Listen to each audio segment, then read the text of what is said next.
રસ્તાની બાજુમાં દીપકની કરિયાણાની દુકાન હતી. રામ તેની દુકાન ઉપર કામ કરતો હતો. તે એક સીધો સાદો યુવાન હતો. તે પોતાની કામથી જ મતલબ રાખતો. તેને મહિનાનો પગાર મળી જતો હતો, તેથી તેનો ગુજારો થઈ જતો. દીપકની દુકાન સારી ચાલતી હતી. તે પણ તેનું સુખી જીવન જીવતો હતો. 1 વર્ષ પહેલાં તેના લગ્ન નીલુ સાથે થયા હતા. નીલુ ખૂબ જ સુંદર હતી.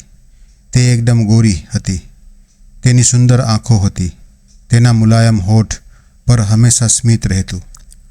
દીપકનો એક નાનો ભાઈ સંજય હતો કે જે કોલેજમાં અભ્યાસ કરતો હતો. નીલુ તેની સાથે મજાક મસ્તી કરતી, તેથી તેનો દિવસ સારી રીતે પસાર થઈ જતો. દીપક દુકાન બંધ કરી અને રાત્રે ઘરે આવતો તો નીલુ તેના પતિ સાથે મોજ મસ્તી કરતી હતી. દીપકને પણ નીલુ જેવી પત્ની મળવાથી ખૂબ જ ખુશ હતો. રામ દુકાનનું કામ પતાવીને ઘરે પરત ફરી રહ્યો હતો. રસ્તામાં તેની મુલાકાત તેના મિત્ર વિનોદ સાથે થઈ. વિનોદ એક નાવિક હતો. ત્યાંથી માત્ર અડધો કિલોમીટર દૂર નદી હતી. વિનોદ પોતાની હોડીથી લોકોને નદી પાર કરાવતો હતો. રામે પૂછ્યું, કેમ છે વિનોદ? વિનોદે કહ્યું, ઠીક છે. તું કેમ છે? અને ક્યાં સુધી સીધો સાદો બનીને રહીશ? ચાલ, હું તને મુંબઈ ફરાવી આવું. રામ બોલ્યો, કેમ? ત્યાં સુંદર છોકરીઓ ઈશારો કરી બોલાવે છે. તે છોકરીઓ પાસે જાઓ અને પછી મજા કરો. રામ આશ્ચર્યથી બોલ્યો, પછી ક્યારે જોશું? વિનોદ બોલ્યો, હા, તું સીધો સાદો જ રહે. એક દિવસ તને છોકરીઓ બુદ્ધુ બનાવી દેશે. રામ હસતો હસતો ઘરે ચાલ્યો ગયો. દીપક રાત્રે દુકાનેથી પાછો આવ્યો હતો અને તેના રૂમમાં જઈને પલંગ ઉપર સૂઈ ગયો. નીલુ પણ તેની સાથે બાજુમાં સૂતી હતી. રૂમમાં અંધારું હતું. અંધારા રૂમમાં તે બંને જણા એકબીજાને ચૂમવા લાગ્યા. દીપક તેને બાહોમાં જકડી રાખી. દીપકે ઓશિકા નીચેથી પ્રોટેક્શન કાઢી તેને પોતાના અંગ ઉપર પહેરી લીધું. નીલુએ હળવા સ્વરે પૂછ્યું, તમે અત્યાર સુધી બાળક નથી ઈચ્છતા? હમણાં અમારા જ લગ્ન થયા છે, માટે 3 વર્ષ પછી બાળક જોઈએ છે, દીપકે નરમાશથી કહ્યું. તમે કુટુંબ નિયોજન ચુસ્તપણે પાલન કરો છો. નીલુએ પ્યારભરી હલકી ચપત દીપકના ગાલ ઉપર મારી. ચપત મારતા જ બંને કરવા લાગ્યા. થોડી વારમાં બંને સંતુષ્ટ થઈ ગયા. શરીરની ભૂખ મટી ગઈ એટલે બંને પતિ પત્ની સૂઈ ગયા. આગલા દિવસે દીપકની દુકાન ઉપર ગ્રાહકોની ખૂબ જ ભીડ હતી. રામ ગ્રાહકોને તેની જરૂરિયાત મુજબ સામાન આપી રહ્યો હતો. દીપકે ગલ્લામાં રાખેલા રૂપિયાની ગણતરી કરી હતી. દીપકે રામને કહ્યું, આ લે 20,000, ઘરે જઈને માલકીનને આપી આવ. રામ થેલો લઈને માલકીન પાસે ગયો અને બોલ્યો કે આ લ્યો 20,000 રૂપિયા માલિકે આપ્યા છે. નીલુ બોલી, ઠીક છે, અને તે રૂપિયા લઈને પોતાના રૂમમાં ચાલી ગઈ. નીલુએ રૂમનો પડદો હટાવ્યો ત્યારે તેનો દેવર સંજય તેના રૂમ તરફ દોડ્યો. રામને શંકા ગઈ કે દાળમાં કંઈક કારું છે. કોલેજના છોકરા તો પોતાના રૂમમાં અભ્યાસ કરે છે, ભાભીના રૂમમાં જઈને કયો અભ્યાસ કરે છે? પરંતુ રામ ચૂપચાપ ચાલ્યો ગયો. તેને દીપકની દુકાન ઉપર નોકરી જો કરવાની હતી. ઠંડીના દિવસો હતા. સાંજે ઠંડી વધી જતી હતી, જેથી દીપકને દુકાન પર ઠંડી લાગતી હતી. દીપકે ઘર પર સ્ટોર રૂમમાં એક હીટર રાખ્યું હતું. રામને કહ્યું કે ઘરેથી માલકીન પાસેથી હીટર લઈને આવ. રામ માલિકના ઘરે પહોંચી ગયો. નીલુએ ઘરનો દરવાજો અંદરથી બંધ કરી દીધો હતો. રામ બોલ્યો, માલકીન, દરવાજો ખોલો. માલિકે હીટર મંગાવ્યું છે. પણ નીલુએ દરવાજો ન ખોલ્યો. કદાચ તેને સાંભળ્યું હશે નહીં. પછી રામે દરવાજાના હોલમાંથી અંદર ડોકિયું કર્યું અને જોયું કે નીલુના રૂમનો દરવાજો ખુલ્લો હતો. તે બેડ ઉપર સૂતી હતી.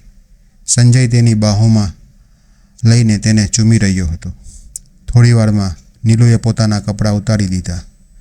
સંજયે તેના ઉભારો જોઈને તેની ઉપર ઝપટી પડ્યો અને બંને કરવા લાગ્યા. રામ આ જોઈને તો હેરાન થઈ ગયો આ બધું જોઈને તેને પણ મજા આવવા લાગી. થોડી વાર સુધી ભાભી અને દેવર મજા લેતા રહ્યા. પછી બંને સંતુષ્ટ થઈ ગયા અને અલગ પડી ગયા. નીલુએ ફટાફટ પોતાના કપડાં પહેરી લીધા અને વિખરાયેલા વાળને સીધા કર્યા. સંજય પોતાના રૂમમાં ગયો અને વાંચવા લાગ્યો. પછી રામે ફરી દરવાજો ખખડાવ્યો. આ વખતે નીલુએ દરવાજો ખોલ્યો. રામે જે જોયું તેનાથી તે અજાણ્યો બનવાનો દેખાવ કરી રહ્યો હતો. રામ બોલ્યો, માલિકે હીટર મંગાવ્યું છે. નીલુએ સ્ટોરરૂમમાંથી હીટર કાઢી અને આપી દીધું અને રામ હીટર લઈને દુકાન ઉપર પહોંચી ગયો અને હીટર દીપકને આપી દીધું. પછી તે ગ્રાહકોને સામાન આપવા લાગ્યો. તે મનમાં વિચારતો રહ્યો કે તેણે માલિકને નીલુ અને સંજયની કામક્રીડા વિશે જણાવવું જોઈએ કે નહીં. નહીં તો તે તેને દુકાનમાંથી કાઢી નાખશે. અડધી રાતના નીલુ દીપકની બાહોમાં હતી. બંનેને શરીર સુખની ભૂખ લાગી હતી. દીપકે તકિયા નીચેથી પ્રોટેક્શન કાઢ્યું અને પોતાના અંગ ઉપર પહેરી લીધું. ત્યારે નીલુએ વિરોધ કર્યો. શું અને બોલી, ક્યાં સુધી પહેરશો? દીપક બોલ્યો, હમણાં આપણે બાળક નથી ઈચ્છતા. આપણને બંને વચ્ચે પ્યાર એમ જ ચાલતો રહેશે. નીલુ આ સાંભળી હસી પડી. પ્રોટેક્શન પહેરીને કરવા લાગ્યો. પછી સંતુષ્ટ થયા પછી બંને થાકીને સૂઈ ગયા. દિવસો પસાર થઈ રહ્યા હતા. નીલુ સંજય સાથે પણ રાસલીલા કરતી હતી અને નીલુ દિવસમાં દેવર સાથે અને રાત્રે પતિ સાથે મજા લઈ રહી હતી. તે દરમિયાન એક દિવસ રાત્રે જ્યારે દુકાન બંધ કરી દીપક ઘરે પાછો ફર્યો ત્યારે નીલુએ ખુશ ખબર સંભળાવી કે હું માં બનવાની છું. આ સાંભળીને દીપકના પગ નીચેથી જમીન સરકી ગઈ. હું તો પ્રોટેક્શન વાપરતો હતો, પછી બાળક કેવી રીતે થઈ ગયું? તેને નીલુને પૂછ્યું. બાળક તમારું જ છે, નીલુએ ભારપૂર્વક કહ્યું. દીપક તેનું માથું પકડીને બેડ ઉપર બેઠો. મને થયું કે તમને ખબર પડશે તો તમે ખુશ થઈ જશો, પણ અહીં તો તું મને દોષ આપવા લાગ્યો. નીલુ રડવા લાગી. દીપક ચૂપ થઈ ગયો. બીજા દિવસે તે દુકાન ઉપર ઉદાસ બેઠો હતો. તેના દિલ દિમાગમાં નીલુની વાત જ ગુંજી રહી હતી કે હું માં બનવાની છું. આખરે આ કરતૂત કરનાર કોણ કરી શકે છે? મારો ભાઈ સંજય તો એવો નથી. તે એકદમ ઊંડો વિચારમાં હતો. રામ ગ્રાહકને સામાન આપવામાં મશગુલ હતો. દીપકને રામ ઉપર શક થયો કે આ તો રૂપિયા આપવા નીલુ પાસે જતો હતો. મારાથી જ ભૂલ થઈ ગઈ. હું જ તેને ઘરે મોકલતો હતો. દીપકને હવે રામ ઉપર ખૂબ જ ગુસ્સો આવી રહ્યો હતો.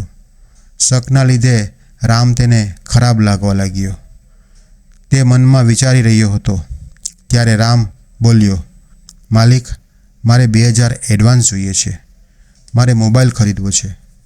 તું મોબાઈલનું શું કરીશ? દીપકે પોતાનો ગુસ્સો દબાવીને પૂછ્યું. મારો મિત્ર વિનોદ સાથે હું વાત કરીશ. માલકીનને પણ ઘરે પર કોઈ કામ હશે તો તે મને ફોન ઉપર કહી દેશે. દીપકનો શક વધુ મજબૂત થવા લાગ્યો. એકવાર તો રામ મને બેવકૂફ બનાવી દીધો છે અને હવે તે નીલુ સાથે વાત કરીને મજા લેતો રહેશે. દીપકે થોડું વિચારીને કહ્યું કે 2-3 દિવસ પછી રૂપિયા આપું રામ. રામ બોલ્યો, ઠીક છે માલિક, અને પોતાના કામ પર લાગી ગયો. 2-3 દિવસમાં દીપકે એક ખતરનાક પ્લાન બનાવી લીધો હતો. તે સમયે દુકાન પર કોઈ ગ્રાહક ન હતું. રામ આરામથી બેઠો હતો અને આમ તેમ જોયા પછી દીપકે તેને કહ્યું કે નદીની બીજી બાજુ બજારમાંથી 3-4 બાચકા બાસમતી ચોખાના લાવવા પડશે. ત્યાં ચોખા સસ્તા છે ને નફો સારો થશે. લ્યો આ 7,000 રૂપિયા. 5,000 રૂપિયા માટે ચોખા માટે અને 2,000 રૂપિયા તમારા એડવાન્સના. એડવાન્સ પૈસા મળતા તે ખૂબ જ ખુશ થઈ ગયો. હવે તે મોબાઈલ ખરીદી શકશે. ઠીક છે, હું જાઉં છું. આટલું કહીને રામ ત્યાંથી ચાલવા માંડ્યો.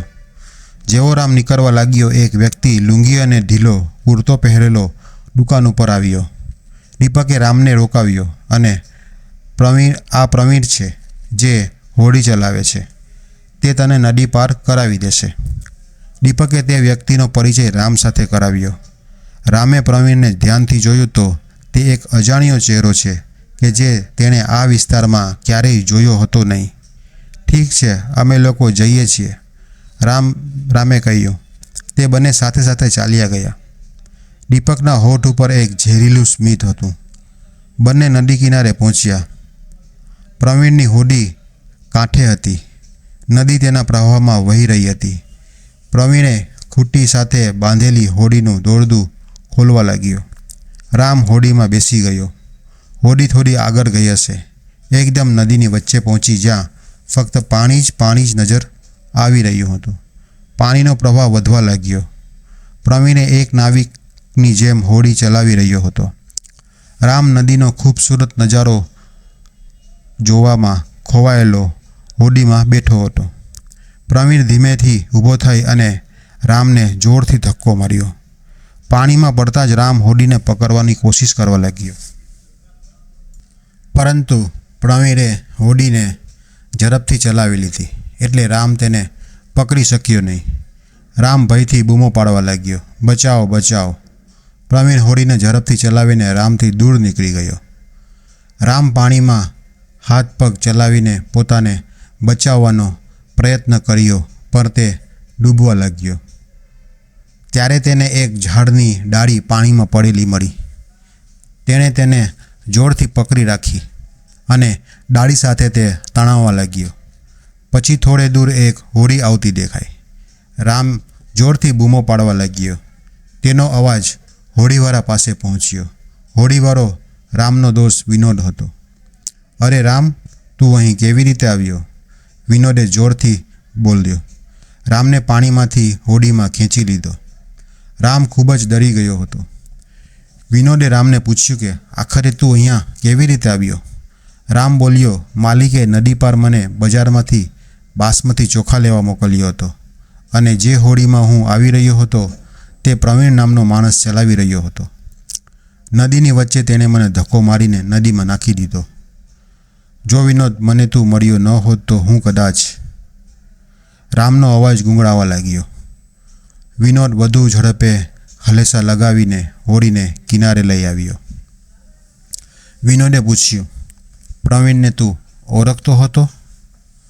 રામ બોલ્યો, નહીં, મારો માલિક ઓળખતો હતો. વિનોદ બોલ્યો, પ્રવીણ ભાડાનો અપરાધી હતો. માલિકના ઈશારા પર તને નદીમાં ડૂબાડીને મારવા માંગતો હતો. રામ બોલ્યો, પરંતુ માલિક આવું કેમ કર્યું? વિનોદ બોલ્યો, કદાચ કોઈ વાતની તારા ઉપર શંકા હશે એટલે આ ખતરનાક પગલું ભર્યું હશે. રામ બોલ્યો, કઈ બાબતની શંકા? મારી સમજમાં તો કંઈ આવી રહ્યું નથી. તે તેની પત્ની અને તારી વચ્ચેના ગેરકાયદેસર સંબંધના લઈને શક કરતો હશે. વિનોદે ઘટનાની ઊંડે સુધી જવા માંગતો હતો. તેને રામને કહ્યું કે તું દીપકના ઘરે જતો હતો.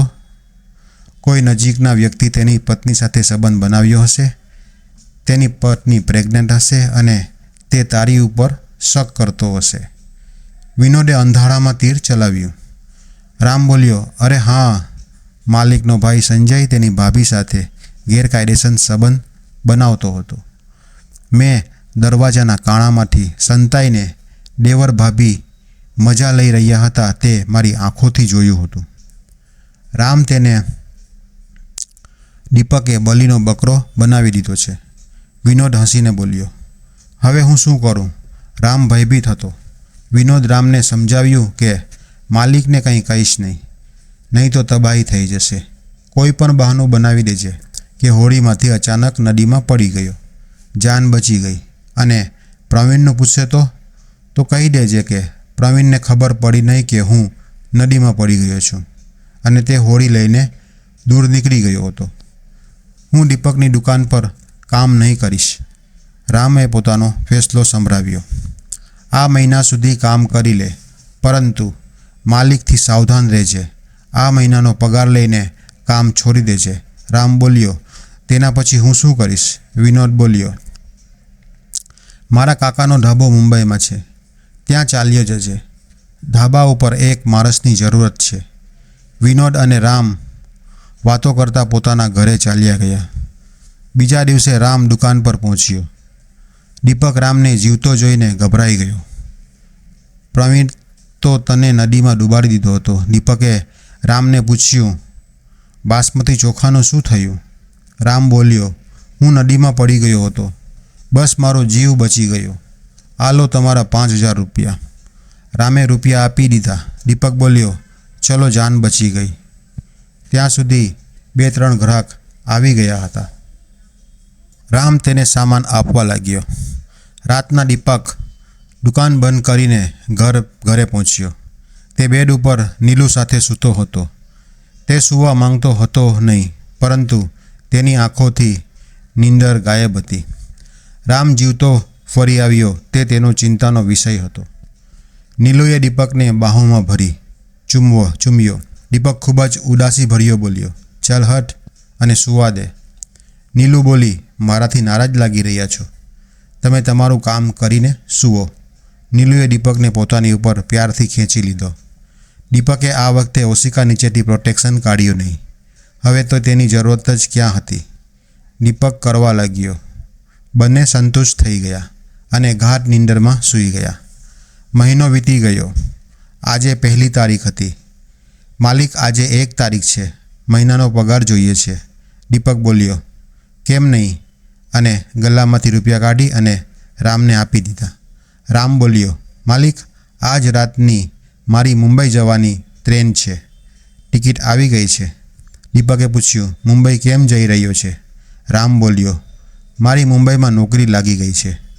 દીપક ગભરાઈને બોલ્યો, તો પછી અહીંયા દુકાનમાં કોણ કામ કરશે? આ બધું તમે જાણો. તે તમને સમજવાનું હતું. આટલું બોલી અને રામ દુકાનની બહાર નીકળી ગયો. દીપક તેને જોતો જ રહી ગયો. રાતના રામને રેલવે સ્ટેશન પર વિનોદ છોડવા આવ્યો હતો. મુંબઈ જવાવાળી ટ્રેન સ્ટેશન ઉપર લાગી ગઈ હતી. થોડી વારમાં ટ્રેન ધીમે ધીમે સ્ટેશનથી આગળ વધવા લાગી. વિનોદે ટ્રેનની બારી પાસે બેઠેલા રામને સમજાવ્યો કે મુંબઈ જઈને આવી રીતે સીધો સાધો બનીને રહીશ નહીં, બાકી તને કોઈ છોકરી કે સ્ત્રી બુદ્ધુ બનાવી દેશે. વિનોદ અને રામ હસવા લાગ્યા. હસતા હસતા વિનોદ સ્ટેશન ઉપર એકલો રહી ગયો. ટ્રેન સ્ટેશન ઉપરથી ચાલી ગઈ હતી. વિનોદ ઉદાસ દિલ લઈને ઘરે પાછો ફર્યો. દીપક એકલો જ દુકાન સંભાળતો હતો. તેની પરેશાની ત્યારે વધતી જતી જ્યારે ગ્રાહકોની ભીડ વધી જતી. ત્યારે તેને રામ ખૂબ યાદ આવતો. આવી રીતે 9 મહિના વીતી ગયા. આજે દીપકના ઘરે ખુશિયા પાછી આવી હતી. નીલુએ એક ખૂબસૂરત બાળકને જન્મ આપ્યો. આ લ્યો તમારું ખૂબસૂરત દીકરાને. બાળકને દીપકે ગોદમાં આપ્યો ને પ્રેમથી બાળકનો ચહેરો તેના ભાઈ સંજયથી મળતો આવતો હતો. દીપકના ચહેરા પર એક અકથિત દર્દ દેખાઈ આવ્યો. તેને રામ પર કોઈ પણ કારણ વગર શક કર્યો. આ તો સંજયની કરતૂત નીકળી. દીપકની આંખમાં આંસુ આવી ગયા. સંજય ભાભી સાથે મજા લઈ રહ્યો હતો. હવે દીપક શું કરી શકે? તે પણ મૂંઝવણભર્યા મનથી ખુશીઓમાં જોડાઈ ગયો. દોસ્તો, જો તમને વાર્તા પસંદ આવી હોય તો કોમેન્ટ જરૂર કરજો અને વિડીયોને લાઈક કરજો. ચેનલ ઉપર નવા આવ્યા હોય તો ચેનલને સબસ્ક્રાઈબ કરજો. આ વિડીયો જોવા બદલ તમારો આભાર. ધન્યવાદ.